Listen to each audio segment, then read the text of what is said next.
இப்போ மன்னார்குடியில் ஜாதகம் பார்த்துட்டு இருக்கும்போது ஒரு நண்பர் வர்றாங்க. அவங்க வந்து பொண்ணுடைய ஜாதகத்தை பார்த்து திருமணம் செய்யணும். அவங்க அம்மாவனுடைய உடல்நிலை ரொம்ப கவலைக்கிடமாக இருக்குது. எப்படியாவது இந்த பொண்ணு திருமணத்தை பார்த்துடணுன்னு ஆசைப்பட்றாங்க. இந்த பொண்ணு ஜாதகத்தை பார்த்து அந்த பொண்ணுக்கு எப்போ திருமணம் நடக்கும், அவங்க அம்மா எப்படி இருப்பாங்க அப்படிங்கிற கேள்வி வைக்கிறாங்க. அப்போ அந்த ஜாதகத்தை பார்த்துட்டு நான் சொல்கிறேன், இந்த பொண்ணுடைய ஜாதகத்தில் இப்போ திருமணத்திற்கான காலம் இப்போவே இருக்குது. எவ்வளோ சீக்கிரம் முடியுமோ அவ்வளோ சீக்கிரம் இந்த திருமணத்தை நடத்திடுங்க. இந்த 3 மாதத்துக்குள்ளே இதை நடத்தணும். இந்த பொண்ணுடைய திருமணத்தை பார்த்துட்டு தான் அவங்க அம்மா காலமாவாங்க. ஆனால் அதை வந்து வெயிட் பண்ணாதீங்க, சீக்கிரம் நடத்திடுங்க அப்படின்னு சொல்கிறோம். அதே மாதிரி அந்த பொண்ணுக்கு திருமணம் நிச்சயமாவது கல்யாண டேட்டு குறிச்சிட்டு நம்மகிட்ட வர்றாங்க. ரொம்ப நாள் தள்ளி போட்டுறாதீங்க, சீக்கிரமாகவே பண்ணிவிடுங்க அப்படின்னு சொல்கிறேன். அவங்க சீக்கிரமாக பண்ணிட்டாங்க. காலையில் 10:30 மணிக்கு முகூர்த்தம் முடியுது, 11 மணிக்கு அவங்க அம்மா காலமாயிட்டாங்க.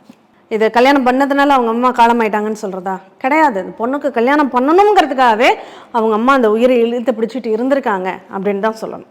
அப்போது இந்த இடத்துல மற்றவங்க என்ன பேசுவாங்க, இது என்ன சூழ்நிலைன்னு தெரியல, ஒன்று மாப்பிள்ளையை தப்பாக பேசுவாங்க, இந்த மாப்பிள்ளை தாலி கட்டின நேரம் இங்கே மாமியாரை எடுத்துருச்சு அப்படின்னு சொல்லுவாங்க. அப்படிலாம் கிடையவே கிடையாதுங்க. அது தவறான புரிதல். அப்படி யாரும் தயவு செஞ்சு அப்படி புரிஞ்சுக்காதீங்க. அவங்கவுங்க இண்டிவிஜுவல் ஜாதகம் மட்டும்தான் அவங்களுக்கு 100% பேசக்கூடியது. வரக்கூடிய மனைவி ஜாதகமோ பிள்ளைங்க ஜாதகமோ அதில் ஒரு பார்ட்டாக வேலை செய்யும். நம்ம சுய ஜாதகம் நல்லா இருக்கா இல்லையாங்கிறது தான் நமக்கு முழுமையான பலன்களை தரும் அப்படிங்கிறத நம்ம தெரிஞ்சுக்கணும்.